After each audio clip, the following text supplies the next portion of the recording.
Hi everyone, my name is Sheena Gregg. I am a registered dietitian here at the University of Alabama.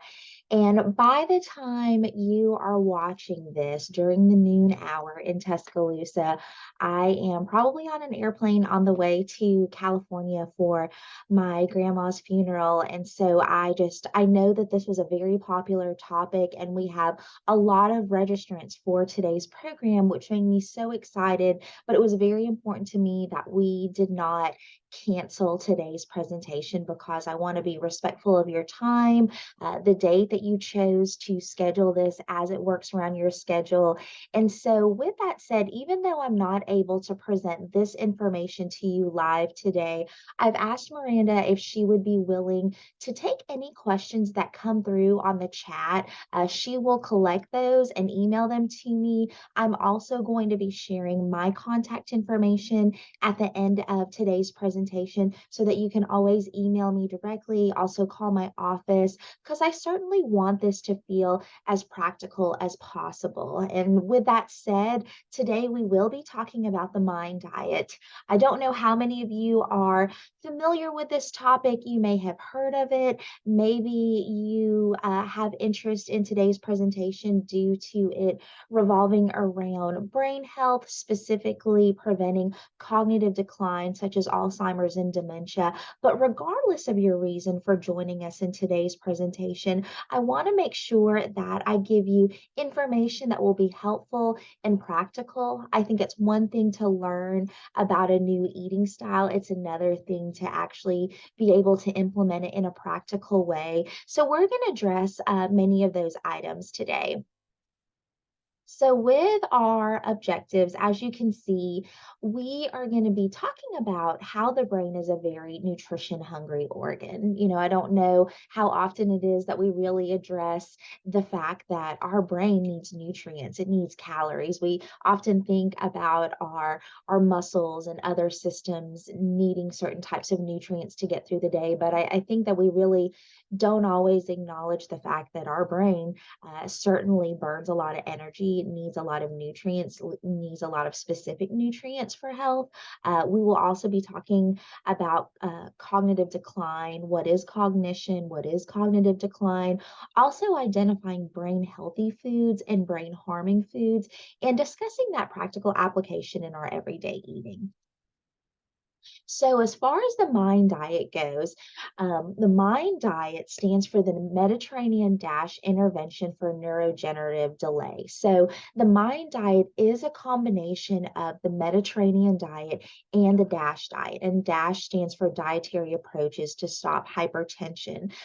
Some of you may be familiar with US News and World Report annually giving out their various lists and rankings of the different eating styles that are out there. And so they have categories such as best weight loss diet, best overall diet, most budget friendly diet style, things of that nature. And so typically you are going to see the MIND diet within the top five of overall best diets for overall health. So not just how do we get the scale down quickly, but what is actually going to help our cardiovascular health, reduce hypertension, things that are going to be heart healthy, good blood sugar control, things of that nature. And so you're also going to be seeing the Mediterranean diet and the DASH diet within that as well. And so, really, I think the biggest thing to know about this is that researchers from Rush University Medical Center and Harvard University developed the MIND diet.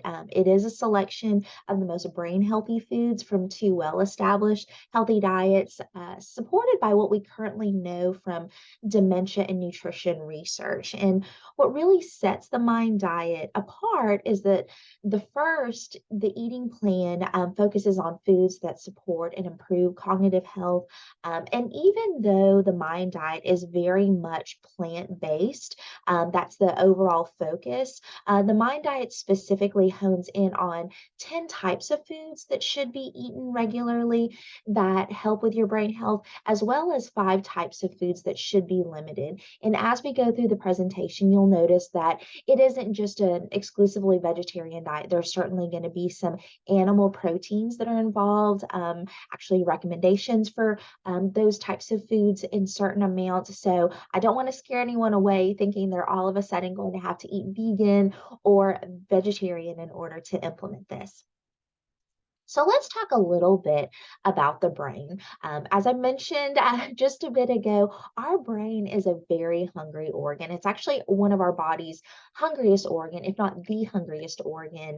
It uses more energy than any other organ, up to 20% of calories. So a fifth of our calories are going to our brain. Our brain is constantly going and thinking, and whether we are typing at our desk, working on a report or a presentation, or we are putting together storylines as we are watching our favorite Netflix show or whatever else. There's a lot of cognitive processes that are going on, yet we don't always acknowledge that. We think when we're sitting at our desk and just typing away, we're being very, very sedentary.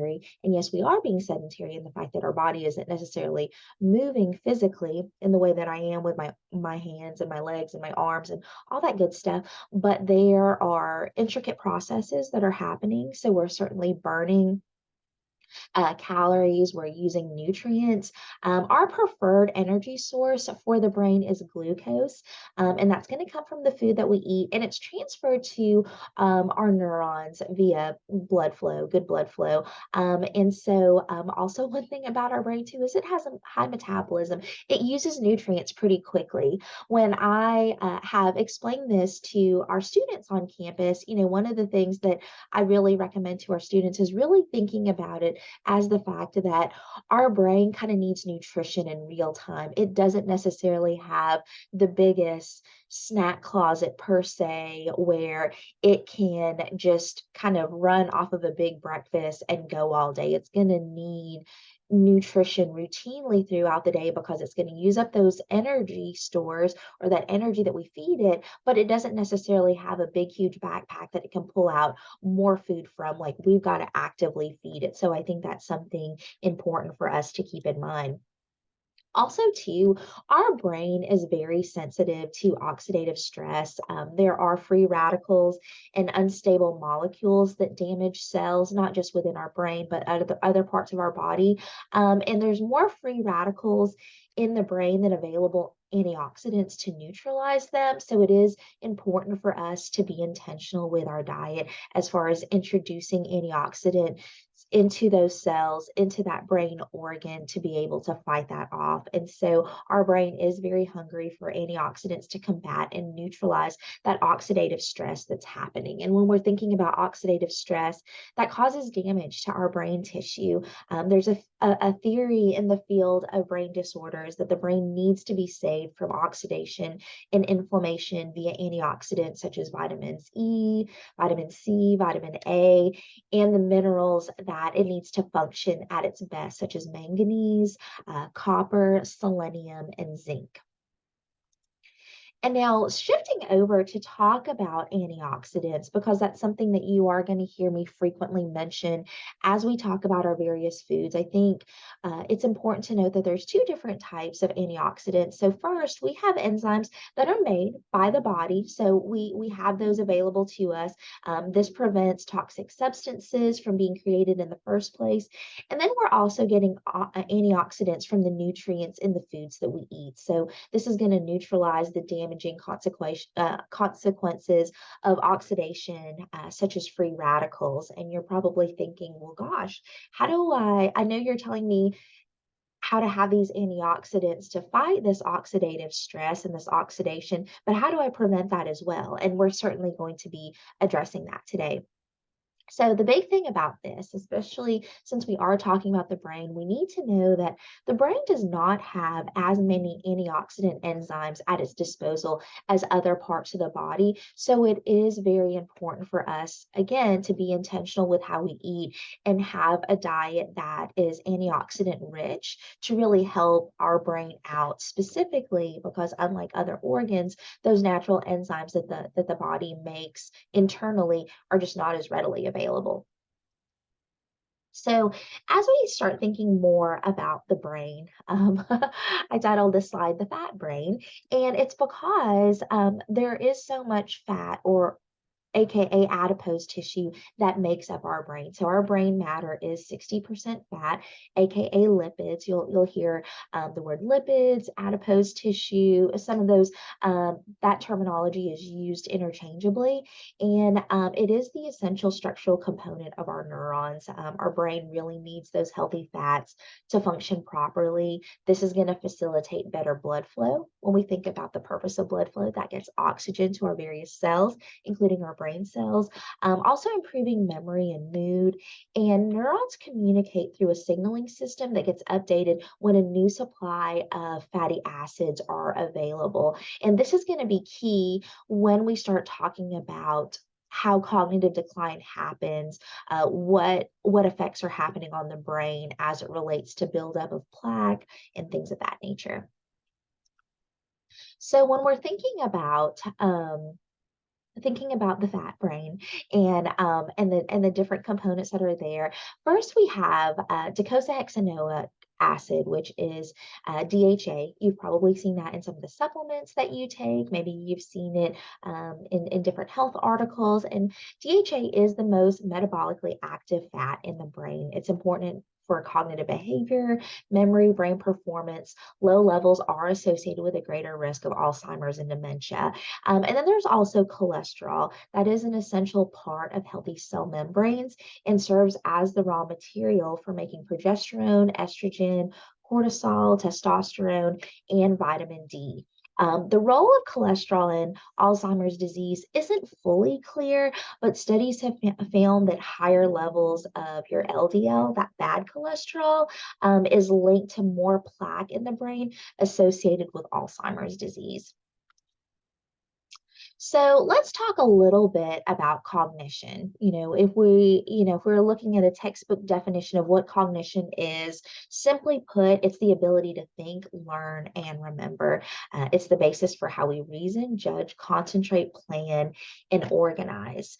So that is cognition. And now let's talk a little bit about cognitive decline. So this is really going to be describing the loss of cognitive abilities that occur as a normal part of the aging process. It's differentiated from mild cognitive impairment, Alzheimer's disease, and dementia, which are all abnormal conditions. So when we start breaking those down, we have Alzheimer's disease, dementia, mild cognitive impairment. Number one, dementia, it's not a normal part of aging. So when we are thinking about Alzheimer's, researchers have found that people with Alzheimer's disease have plaque buildup in something called amyloid protein clusters throughout the brain. So if you are looking at someone who actively has Alzheimer's, they're going to notice that there is a lot of plaque buildup that's there. There are these amyloid protein clusters. And so this is going to be collecting between neurons and disrupt your cell function. These barriers are going to cause a communication system failure. Essentially, we're going to have a short circuit that's going to interfere with the brain's messages to the body. It's going to impact our ability to learn and remember. And this is also going to interfere with coordination, movement, the ability to perform daily activities, and also affecting our mood and personality. So if you have interacted with a loved one who actively has Alzheimer's, you can probably confirm that many of these components are affected as it relates to function. So also, too, I do want to mention with dementia, it's not a specific disease. It is a name for a group of symptoms caused by disorders that affect the brain, including Alzheimer's disease and stroke. Most common symptom here is going to be memory loss. And then we also have mild cognitive impairment, and this is going to be a medical condition that causes people to have more memory problems than other people in their age. The signs of mild cognitive impairment are not as severe as those with Alzheimer's disease. So let's talk about brain healthy foods. As I mentioned, the Mind Diet specifically hones in on 10 different types of foods that are very brain healthful. And we're going to break those down and talk about how to practically incorporate those foods. So first, let's talk about vegetables. We're looking at your green leafy vegetables, your cruciferous vegetables. Magnesium is very significant within your produce intake, your green leafy vegetable intake. So this is going to help dilate blood vessels. This boosts blood flow to the brain. So again, we're getting oxygen to the brain. That is promoting that there. And then also folate. That is going to be a key B vitamin that is found in green leafy vegetables. And so this is going to help promote the production of neurotransmitters, and it reduces homocysteine levels in the body. When we have high homocysteine levels in the body, that's usually indicative of not having adequate B vitamins in our system. So that's something that we want to remember. And really, past population based studies have reported that the people who have best maintained their cognitive abilities ate more vegetables, especially green leafy vegetables. So your green leafy vegetables, again, they're going to provide folate, they're going to provide vitamin E, carotenoids, and flavonoids. I'll talk a lot about flavonoids in just a minute. And these have all been related to showing a lower risk of dementia and cognitive decline in lab studies. Researchers also studied more than a decade's worth of diet records from, I believe it was approximately 13,000 older women in search of links to cognitive performance, cognitive decline, and episodic memory. And so when they're taking a look at that, cruciferous vegetables such as broccoli and cauliflower, Brussels sprouts, those were clear winners for cognitive performance. So the group that ate the most cruciferous vegetables performed better at cognitive tests, especially episodic memory. So if you're trying to have reasons to increase your broccoli or your cauliflower intake or your Brussels sprout intake, any of those cruciferous vegetables, that's a great reason. So again, when we're looking at the research and we're looking at those correlations, I would love to perform better in that regard, especially when it comes to episodic memory. So that's something to be aware of. Inadequate folate intake, it's going to again lead to those high levels of homocysteine, and that's going to be indicative of having lower B vitamin levels. We want to make sure that we are keeping those homocysteine levels in check, just because high homocysteine is going to be toxic to our neurons in the brain. Next, let's take a look at whole grains. So this is going to be an excellent source of vitamin E. This is really going to help protect the brain.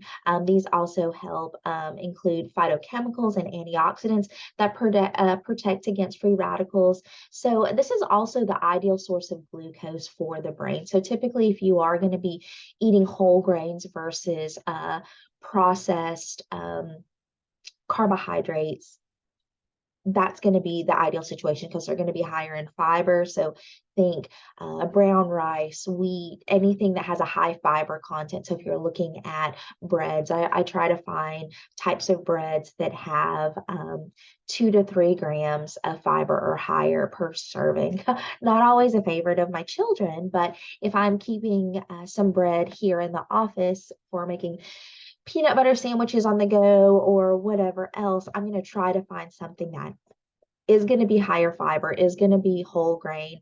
Ingredients are listed in descending order by weight. So if you're looking at the ingredient list, usually some terminology like stone ground wheat flour is going to be ideal, as opposed to the first ingredient saying enriched processed white flour or something along those lines. So that's something to take a look at whenever you're looking at various ingredient labels. Next up, let's talk a little bit about nuts. Again, just kind of going with this plant-based related theme, or at least some plant-focused foods. Nuts are going to be a great source of protein and healthy fats for that person who maybe you do eat vegetarian or vegan. And the good thing about nuts is that they contain a significant amount of vitamin E. Once again, protection to the brain there. It does reduce oxidative stress and inflammation to our brain cells. And there's a variety of bioactive compounds, including polyunsaturated fats, phytochemicals, and polyphenols. And they also contain folate and fiber. So folate is going to be a B vitamin. It's going to help with those homocysteine levels.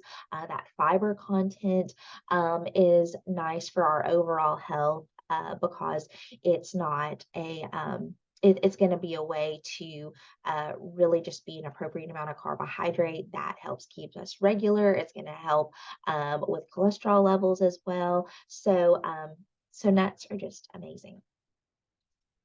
Next, we have beans. Hopefully, I have some bean lovers in today's presentation. And, we're talking some cannellini beans, black beans, kidney beans, chickpeas, and lentils. And there was a study of more than 2,000 Swedish older adults.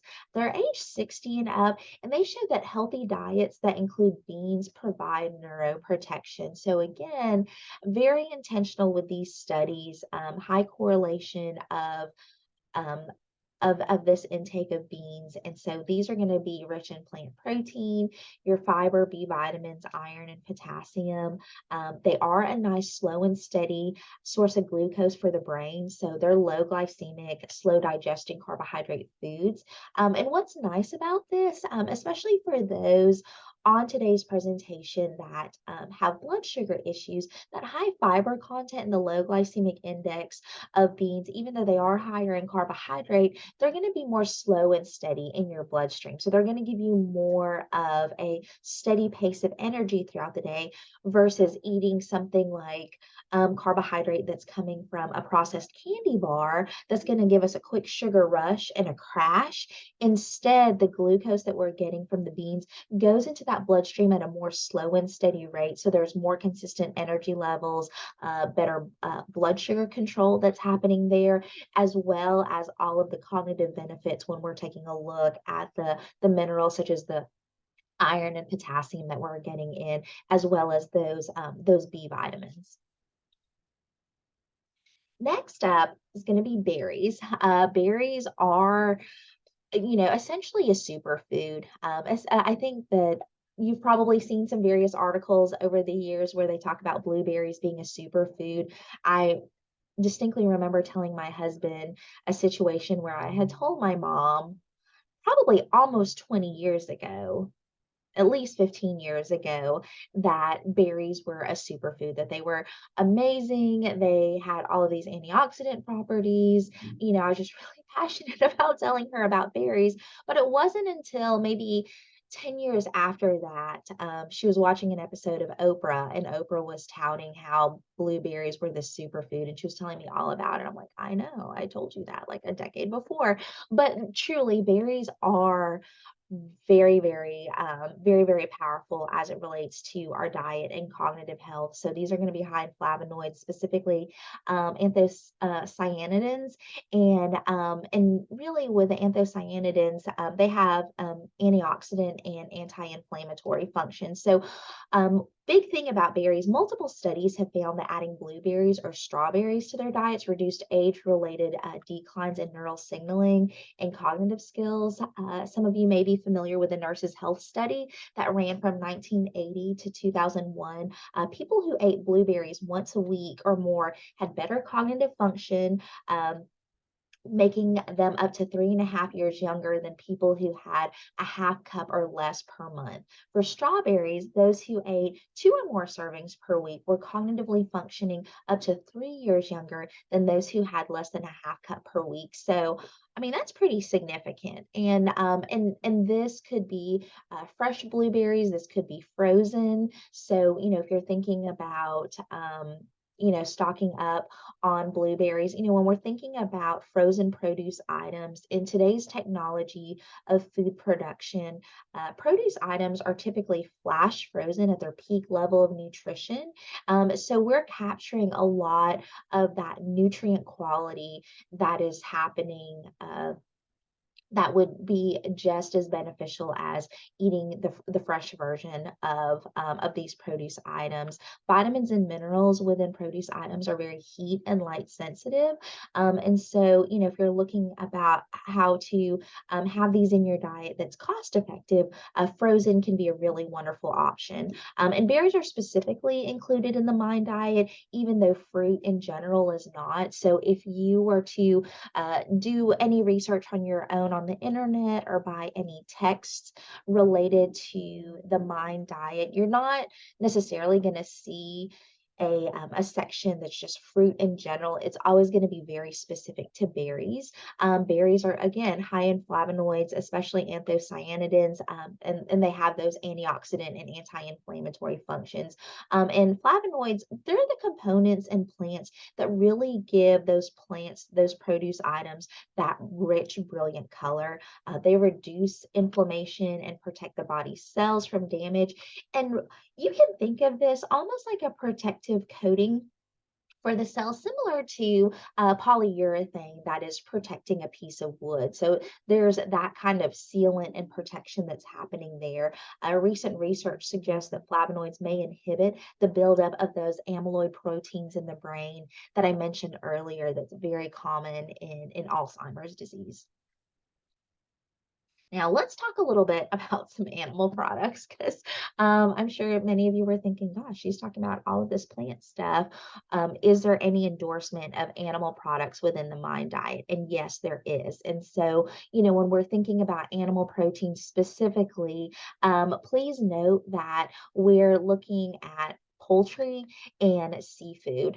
There's a reason that red meat is not addressed here. We're going to address it a little bit later in the presentation, but poultry, chicken, great source of B12. So that's going to influence our mood by increasing serotonin production.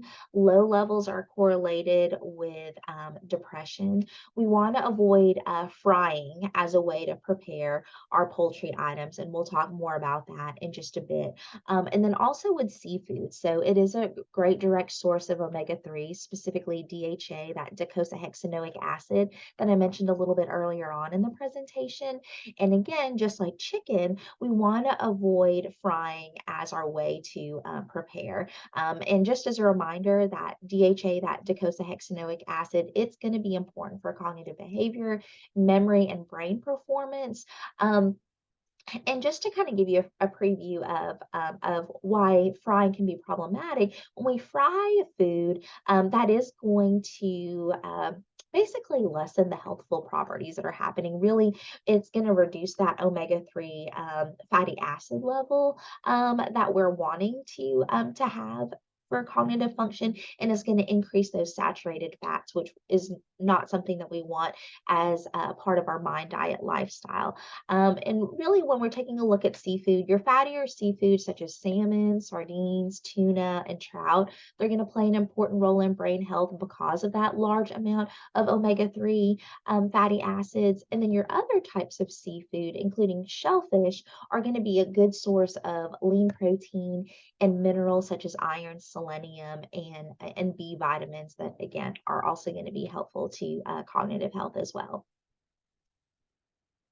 Um, Also, too, let's talk about olive oil. So, with olive oil and the Mind diet, there's not necessarily a limit to the amount of fat that should be consumed within the Mind diet. Well, there are some limitations that we'll talk about as far as like butter and margarine goes, but as far as olive oil goes, they don't set specific amounts. They just mention that olive oil is going to be that preferred dietary oil to use when cooking. And really, olive oil, magical, wonderful to use. It boasts approximately 230 antioxidants and polyphenols. Oleocanthal is one of one of the natural phenolic compounds in extra virgin olive oil. And so with that, we're going to have anti-inflammatory and antioxidant properties. And I did want to mention a bit of the difference between your extra virgin versus regular olive oil. We've probably heard Rachel Ray say EVOO for that extra virgin olive oil on her cooking shows.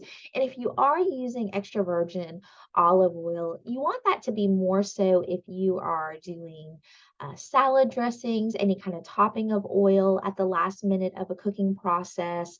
Because if you're using extra virgin olive oil to cook, like high heat, extra virgin olive oil has a low smoke point, so you could cause a fire, a lot of smokiness that's happening. You're probably going to want to go for regular olive oil if you plan to to cook stovetop with it. Again, use extra virgin olive oil as more of a topper or a finisher oil or a salad dressing type oil as opposed to your regular olive oil. So if you've ever kind of wondered about the difference there, just wanted to mention that. Okay, now we're going to be talking about brain harming foods with the Mind diet, and I will say from the get go that the frequencies that they mention that they want you to limit to on the brain harming foods, depending on what your current lifestyle is, it could feel very difficult to implement this. But what I would say is, just start where you feel most comfortable and then kind of just adjust down. Don't feel like it's got to be a complete 180 transition overnight because we certainly want this to feel practical. And I think any of these changes that you can make at some degree is going to be beneficial to your cognitive health. And so with the Mind diet, the five types of brain harming foods are red meat, butter and stick margarine, whole fat cheese, pastries and sweets, fried foods. Um, so I will say with that many of you are like, "Oh my gosh, I eat that all the time."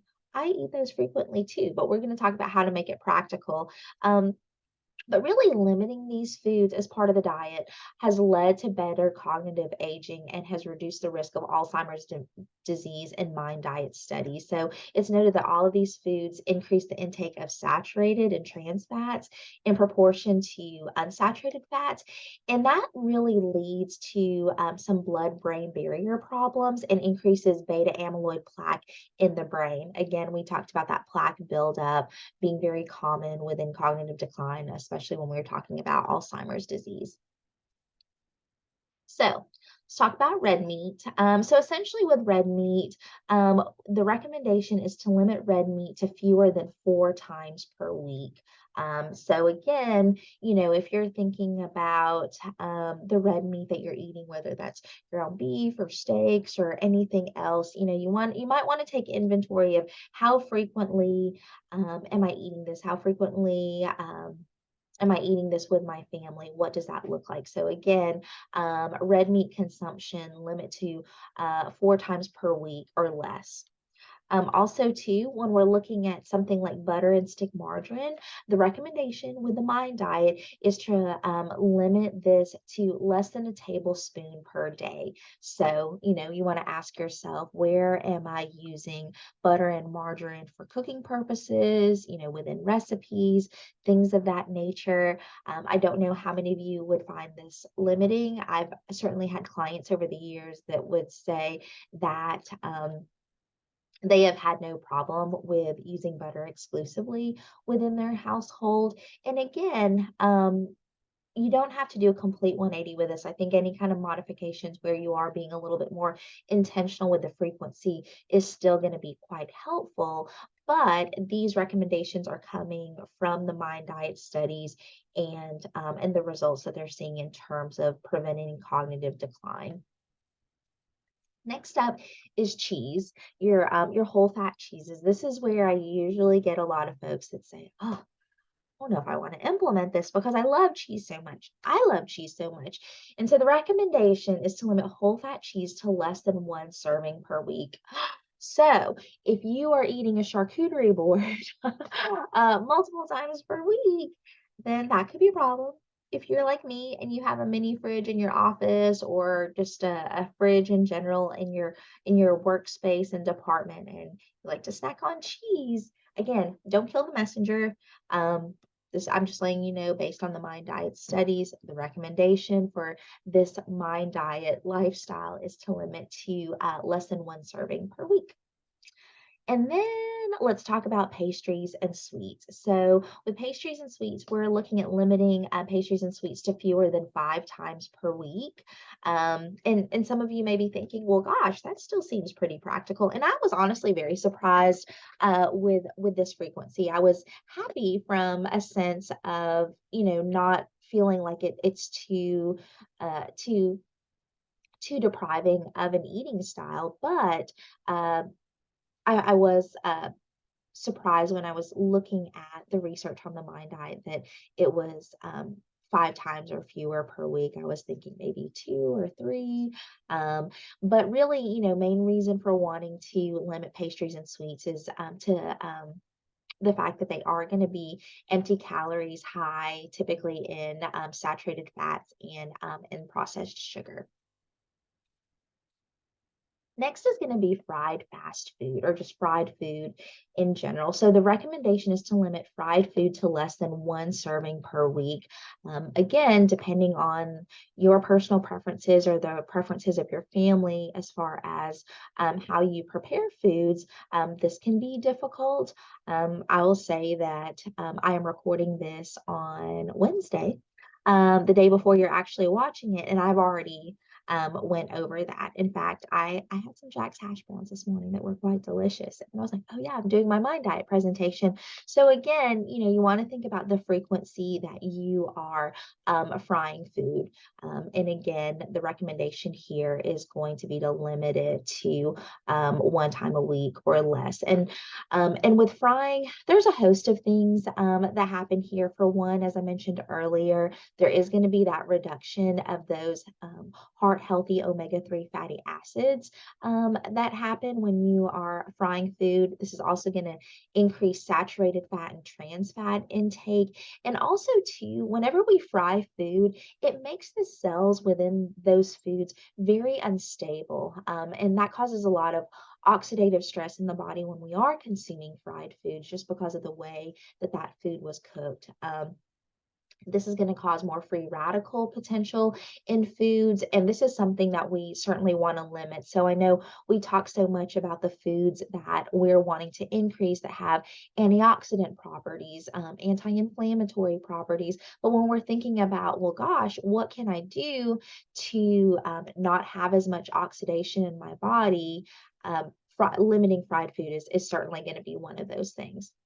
So when we start talking about practical tips and application, just coming off of the fact that the limiting of fried food intake can feel very restrictive for certain individuals, depending on what their cooking preferences have been. I think really if you can shift to a goal of I'd like to be more intentional about grilling items more often, as opposed to saying, oh my gosh, I can never fry again. Maybe actively think of it as a goal of where's potential for me to be able to grill foods more often, roast them in the oven more often.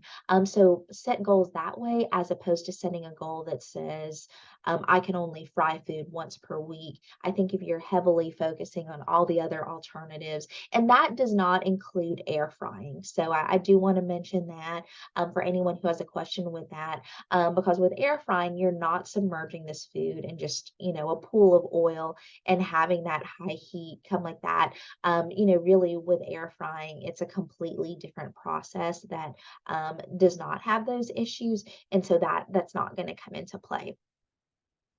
So when we're looking at ways to make the Mind Diet cost effective, because when we think about plant-based diets, depending on how we grocery shop, it can feel a bit it can feel a bit expensive. And so these are some ways that we can make this more cost effective. So using frozen fruits and vegetables, buying nuts in bulk, using both canned and dried beans can be an affordable option for us. Using packaged shelf-stable fish from pouches or cans, and buying smaller bottles of good quality extra virgin olive oil to keep fresher and preserve the polyphenols.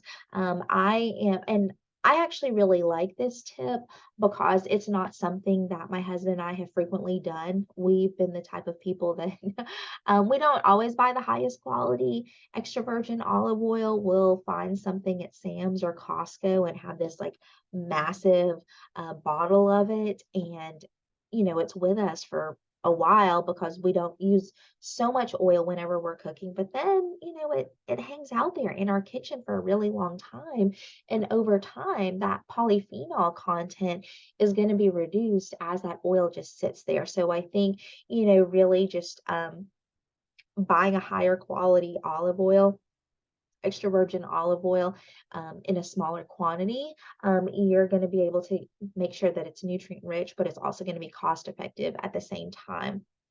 and it's going to be fresher. Even doing things sneakily as far as um, sneaking in those legumes, aka beans, doing something like black bean brownies.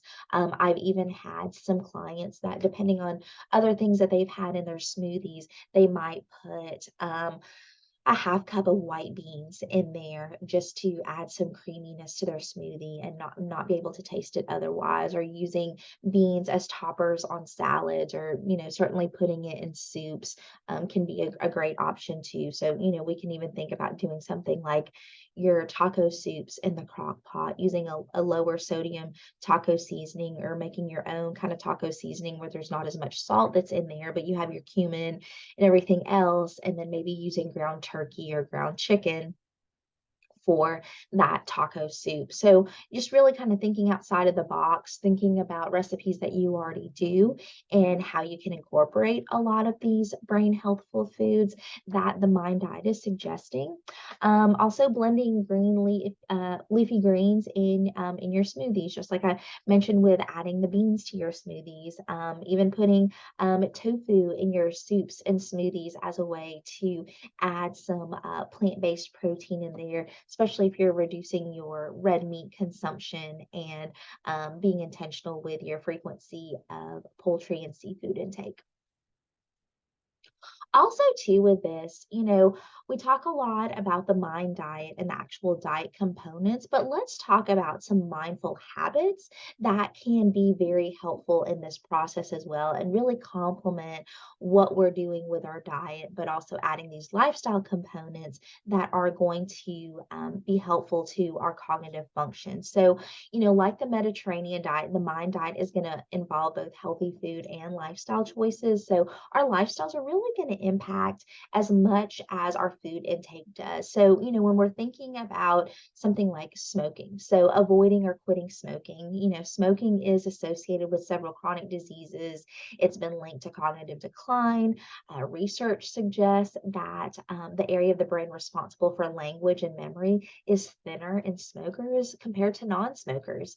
One of the best things you can do for your brain and your overall health is to quit smoking and encourage family members to do the same. So, if that's something that has been part of your 2023 goals, maybe this can encourage you with that when you're starting to think about additional reasons to quit smoking. Also, getting adequate and restful sleep. So, while we sleep, our brain cells they regenerate, and that keeps that communication pathway in the brain open.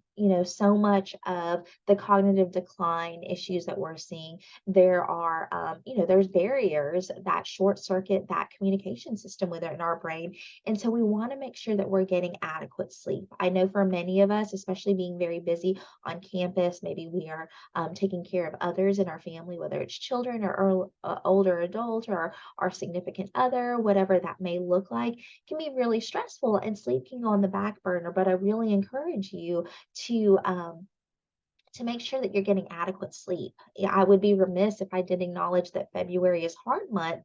And when we think about what contributes to, heart disease being a bit more exacerbated in some of us, it can be the fact that we're getting inadequate sleep.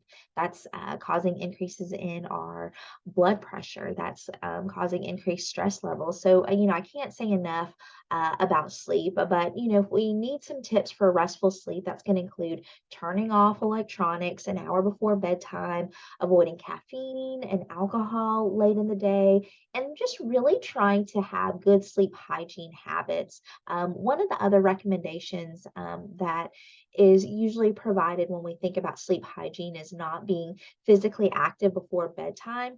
For some individuals, it can make it harder for them to wind down. I found anecdotally, and I don't know if it's because I do work a lot with college students and it's not a problem for them, but I've had many clients that say that they are physically active right before bed, and that does not disrupt their sleep. But for many others, it can. So when you're trying to troubleshoot what's going to be helpful with helping with your sleep. Also, too, when it comes to alcohol and caffeine, For many individuals, I'll typically recommend what is the last time of the day you're going to have your last caffeinated beverage. Typically, depending on the amount of caffeine that we've consumed and the individual, it can take anywhere between 3 to 4 hours for caffeine to be completely eliminated from the system. If we have any caffeine sensitivities that would affect our sleep quality or our ability to go to sleep, caffeine is something that we want to take a look at. And then also when it comes to alcohol, I have had some of my student clients say, well, that doesn't make sense because, I usually get really sleepy when I consume alcohol. So you are going to get sleepy or often get sleepy when we're consuming alcohol. But then as you're sleeping and when that alcohol wears off, it is going to affect your body's ability to go into that nice deep REM sleep cycle. So that's something that you do want to keep in mind because, maybe you or someone has been utilizing alcohol as a way to force themselves to fall asleep, but they're not realizing that throughout the night, they're actually getting a very poor sleep quality just because alcohol can be so disruptive to achieving that good REM sleep and those deep sleep cycles that our body is needing for that cell regeneration. Also, exercise, physical activity. Our Well Bama program and our wellness and work life team do such a great job at promoting different types of physical activity opportunities. We have our Crimson Couch to 5K program that is about to kick off, and the training that goes along with that. And really, when we think about moving daily, think of it as joyful movement. I don't want you to think of this as something that is punitive, something that is exclusively for weight loss purposes, but this is really to be able to move our body and get the benefits from that. So this is going to improve blood flow to all of our different cells, including our brain cells. It's going to stimulate the growth of new connections between cells responsible for communication in our brain. And also taking a break and moving really helps our mind refocus and recharge, and also can help improve our mood. So I'm not saying that all of a sudden you've got to uh, go pull out your dusty Billy Blanks Tybo tapes and really go at it. But maybe this is going for a walk around your building or a walk around the quad during part of your lunch break. Really setting aside part of your lunch break to mindfully eat and engage in whatever you've brought for lunch or purchased for lunch and really enjoy that. But then also have some physical movement that's happening there, or walking somewhere to go get your lunch. So again, just thinking about this movement that's going on, don't feel like physical activity or exercise has to be this 30-minute to hour chunk continuous in order for it to be beneficial, but even just doing little 5 or 10 minute segments of movement throughout the day and all of that adding up can be just as beneficial. And then also, just along the lines of stress reduction with physical activity, let's talk about stress reduction in general. So, when we think about how chronic stress affects our body, it's going to increase our cortisol levels to the brain. This is going to lead to poor memory and visual perception issues.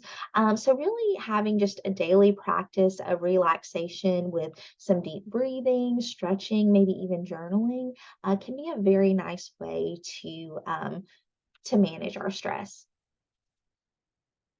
I want to share one of my favorite recipes, and I'm also going to be sharing some additional resources too. So, several years ago, I actually had to go to a culinary workshop at UGA. I was with several other college campus dietitians, and we were taking a workshop learning about how to do culinary classes with our with students and teaching them how to cook, how to grocery shop effectively, and we all had to do various demo recipes on camera so that we could showcase our teaching skills while cooking. And I had a colleague from the University of South Carolina. She's now at UT in Austin now, but she did this recipe called roasted chickpea and broccoli burritos.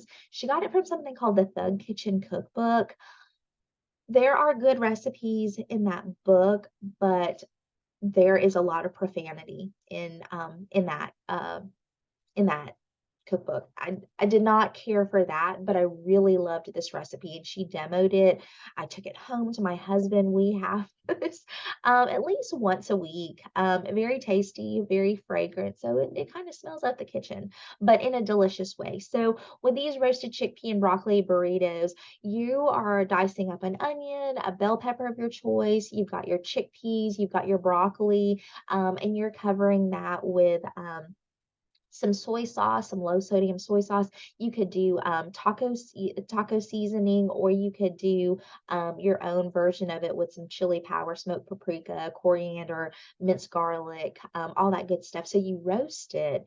And then when you're building those burritos, you can kind of top it off with some lime juice, some avocado, some spinach, maybe even just put it over brown rice. But this is so good. It is just really, really yummy. And so you could have it as the burrito, or you could potentially turn it into a nice cold salad over some quinoa or over some brown rice to have the next day in the office. But you've got your cruciferous vegetables that are happening there. You've got your chickpeas, so those beans that are happening.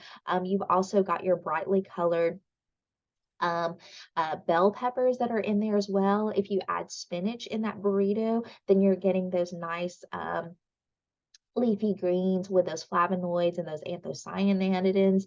So a lot going on in this recipe. So I would highly recommend it. If you're any bit of a taco fan, this is a really lovely recipe. Um, so some take home points, and then again, I'm going to share some resources.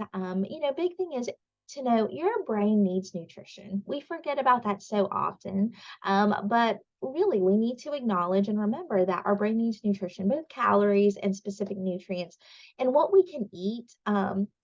In the long term really affects our brain. When we're thinking about the mind diet, when we're thinking about increasing our omega-3 fatty acid intake, things of that nature, really big thing here is think about this as a savings plan for your brain as opposed to a winning lottery ticket. Now, that's not to say that if you are at a certain age, you might be thinking, well, what's the point? I am already in my 60s. Is this going to make a difference? Yes, go ahead and start now. But just know the earlier you can start to implement more of these brain healthful foods, the better. And then take into consideration what you can and what feels most practical for your family when it comes to the types of foods that we want to limit on the mind diet. And again, if we can really focus on what we want to add more of to our diet, that can be really helpful in terms of goal setting instead of seeing this as a very deprivating type of eating style.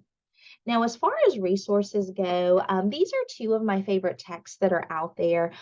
So the Mind Diet, the one that has the wine glass in the photo, really great. There is a Kindle version of this text on Amazon. I have found it very user friendly. It includes recipes, does a good explanation of explaining the Mind Diet, and then the Mind Diet for Two. My colleague. Laura Alley, who is the author of this text. It's primarily a cookbook. I got to do a preview of this book before it was published just to give my feedback. And she does a very, very good job of going into even more detail about how to make this practical and cost effective, especially when you're cooking for two or maybe even just one. The recipes are not, these crazy over the top things that sound like stuff that nobody wants to eat on a regular basis. They're very practical. And then there's also some fancier stuff that's in there too. So I find both of these texts very nice. The Mind Diet one by Maggie Moon, towards the back of her book, there is a score sheet. So to speak, that you can use for tracking your intake throughout the week and taking inventory of how many of the brain healthful foods that you're eating and tracking that frequency, and then also keeping tabs on the foods that you're trying to be more limiting of. And if you're anything like me, I always like having a good visual of just the general breakdown of, okay, on this eating style, what's my yay and nay foods? What's that frequency? So you can see here, I wanted to put something that pretty much says, what do we want to eat? What's that frequency look like? What do we want to limit? What does that frequency look like in terms of limiting? And then also, what could be just a great shopping list to get started? How do we stock our fridge and pantry with foods that are going to be promoting of this mind diet lifestyle? Should we want to implement this as a part of our cognitive health routine? So, take a screenshot of this. Do anything you need. I can also email this to you. Just feel free to contact me. But I thought that this was a really great practical way to put this for you visually so that you can kind of see it all put together at the end of this presentation. And again, I just want to apologize for not being able to do today's presentation live, but I am so grateful for all of you tuning in and watching this recorded version. Please feel free to put any questions in the chat, and Miranda will consolidate those for me. Thank you, Miranda. And also, you can always email me directly or call my office. I would love to be able to and to help you implement this. If I can ever visit with your department directly, maybe even come during a lunch hour and do a little lunch and learn presentation about how to incorporate some of these things, maybe even give recommendations for some good snacks that would be nice to have in your break room areas that are brain health promoting. I would love to be able to do that. We can think of some fun things that we can do together with this. But with all of that said, I just want to thank all of you for your time today. Please don't be a stranger. Reach out with any questions of ways that I can help or provide further clarification. But with all that said, I just want to thank you, and I want to say roll tide.